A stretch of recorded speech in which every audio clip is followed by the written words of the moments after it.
Hyderabad ఉప్పల్లో corridor పనులు నత్తనడకన కొనసాగుతున్నాయని స్థానికులు ఆందోళనకు దిగారు. ఉప్పల్లో ఎన్నాలి తిప్పలు అంటూ శాంతియుత నిరసన చేపట్టారు. పనులు ప్రారంభించిన 7 సంవత్సరాలైనా ఎలివేటెడ్ కారిడార్ పనులు నెమ్మదిగా కొనసాగుతుండటంపై వారు మండిపడ్డారు. ఉప్పల్కి ప్రజలు రావాలంటేనే జంకుతున్నారని అన్నారు. ఎలివేటెడ్ కారిడార్ పనులు త్వరగా పూర్తి చేయాలని ఎంఆర్ఓకు వినతి పత్రం అందజేశారు. ఎందుకంటే ఇది కేవలం ఉప్పల్ ప్రాంతానికే కాదు, ఇది జాతీయ రహదారి కింద వరంగల్ నుంచి ఉప్పల్ నుంచి వరంగల్ పోయేది.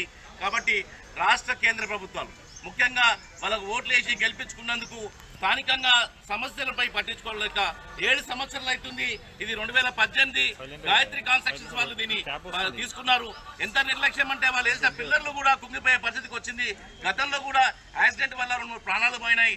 చాలా పదే ఈ మీడియా ద్వారా పదే పాలకులు కూడా ఇది చెప్పడం జరుగుతుంది, కానీ వాళ్ళ నిర్లక్ష్యం అవుతుంది. ఆ నిర్లక్ష్యానికే ఈ రోజు ఉప్పల్ వాసులందరూ కూడా రోడెక్కాల్సిన పరిస్థితి వచ్చింది.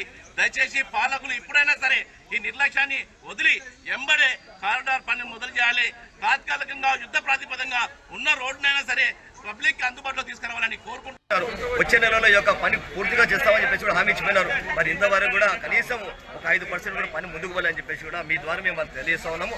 అదేవిధంగా ఈ యొక్క వరంగల్ జాతీయ రహదారి ఎన్నో వాహనాలు వస్తూ పోతూ ఉంటాయి. కాబట్టి ఏ ఒక్క కారిడార్ స్టార్ట్ అయినా సరే కింద ముందు రోడ్లు బాగు చేసి తర్వాత కారిడార్ వర్క్ స్టార్ట్ చేస్తారు. కానీ ఉప్పల్ పట్టిన దరిద్రం ఏంటంటే ఉప్పల్లో కింద రోడ్లు లేకున్నా కూడా పైన పని వర్క్ నడుస్తలేదు, కింద రోడ్లు వేయట్లేదు. ఇక్కడ వ్యాపారస్తులకు వచ్చేపోయే వాహనాలకు మరి ఇక్కడ ఉన్నటువంటి స్థానికులకు అందరూ కూడా చాలా ఇబ్బందులు జరుగుతున్నాయి. కాబట్టి దీనిని దృష్టిలో పెట్టుకొని ఇప్పటికైనా మా యొక్క నిరసనను శాంతియుతంగా చెప్తున్నట్టు నిరసనను మీరు దృష్టిలో పెట్టుకొని ఈ యొక్క ఎలివేటెడ్ కారిడార్ పనులు త్వరగా పూర్తి చేస్తారని చెప్పేసి కూడా అఖిలపక్ష కమిటీ ఈ యొక్క 2 నెలల తర్వాత మా యొక్క వ్యూహము ఇంకా చాలా పెద్ద ఎత్తున ఉంటుందని చెప్పేసి కూడా మీ ద్వారా మేము వారికి విన్నవిస్తూ ఈ యొక్క ఎలివేటెడ్ కారిడార్ పనులు త్వరగా పూర్తి చేయాలని చెప్పేసి కూడా అఖిలపక్ష కమిటీ ఆధ్వర్యంలో